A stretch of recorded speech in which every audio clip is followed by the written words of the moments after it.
So let's do an example here where we tie together everything we've used and we try to do so as quickly and elegantly as possible. So we have an example here. A cargo container is 50 feet long, 10 feet wide, and 8 feet tall. Now we don't have to draw pictures, but I'm a big fan of drawing pictures whenever I have the opportunity to remove things from my mind. It helps me focus on where we're going next, not on what we've already explored. So I'm going to sketch out a little picture here. We've got 50 feet long, so I'll put that in. 50 feet, and then 10 feet wide, I'll put that in. And then I've got 8 feet tall, I'll put that in. So my volume is going to be the many repetitions, the many layers that all of this creates when I multiply. So that's going to be 50 feet. Well, let's just, if we want, maybe reference the original equation.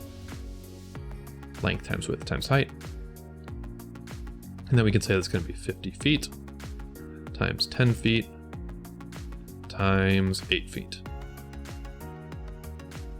As for the units, we have 3 repetitions of feet. Feet times feet times feet. So we're going to write that as feet repeated 3 times, or cubic feet. Either one is fine.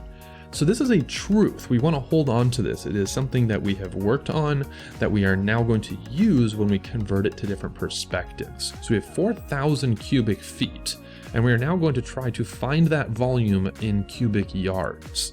Well, we can remember that a yard is equal to 3 feet. So we'll use that to make a hidden number 1. Watch how we do that. We start with the 4,000 cubic feet.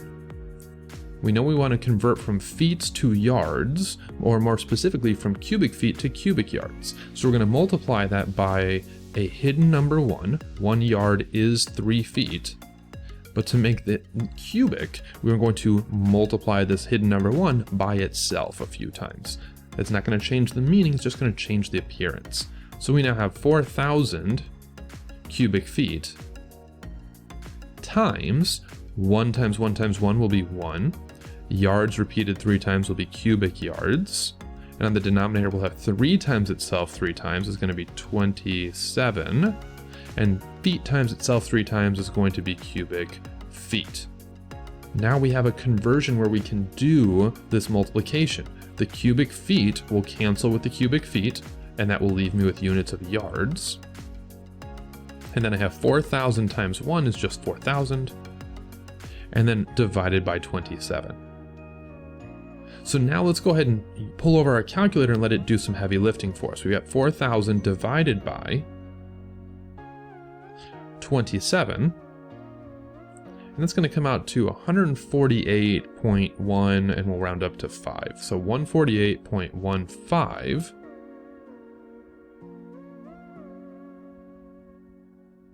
cubic yards. And that's all there is to it. Now we have an option if we'd like to look at how this is in terms of cubic meters. We could start with this new answer, because this is a truth. It came from truth. We did nothing but change its appearance without changing its meaning. But I like to channel my inner engineer here and do what's called return to a baseline. I like to go back and use this 4,000. And the reason why is because if I made a typo, some kind of human error in this calculation, I don't want it to carry through to the next part of the problem. It's not that we can't use that number, it's just that I don't like to start with it. I like to use it to double check my answer if it's easy.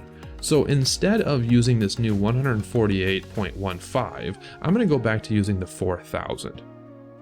Now, I don't know exactly how many cubic meters fit into a cubic yard, but if I imagine a yardstick and something I can hold with my outstretched hands, and a meter stick, which is something that's pretty close, I can guess that the answer I will get in terms of cubic meters should be about the same as this 148. So I'm just going to hope that I get to an answer that's in the ballpark of 148, and if I don't, I'm going to go back and double check my work.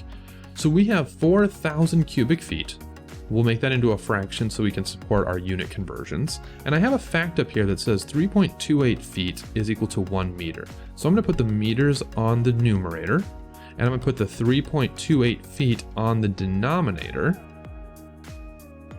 so that I can then cube this relationship and get something that is talking about volume. So I have 4,000 cubic feet divided by 1 times the 1 meter multiplied by itself 3 times will be 1 and then cubic meter.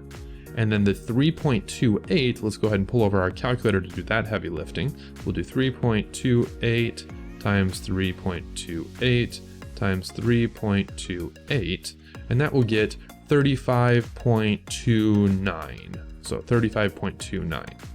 Now, I am not going to erase my calculator. I'm going to keep that number there, 35.29. This would be cubic feet. I'm going to keep that number in there because although I didn't write down every decimal on my paper, I'm going to use every decimal in my calculator to help me get the most exact answer. So we are now going to multiply on through. The units will cancel away. 4,000 times 1 will be 4,000 cubic meters. On the denominator, we'll have 1 times 35.29 with no units. That's just 35.29. And again, I can bring over my calculator now and I can use it to help me out. So I've got the 35.287 over here that I'm going to use as a reference, and I'm now going to do all of this division. So remember, we've got 4,000 that we are dividing by this. So I'm going to, in my calculator, do 4,000 divided by 35.28, and I'm going to use the exact thing I've got in my calculator here, 287,552. Now, I don't know if that decimal is exact. It's definitely better than what I have on my paper, so I'm going to try to use everything to my advantage, and that gets me an answer of 113.35. So 113.35, 113.35, and the units would be that cubic meters. So I'm going to write that down here, cubic meters.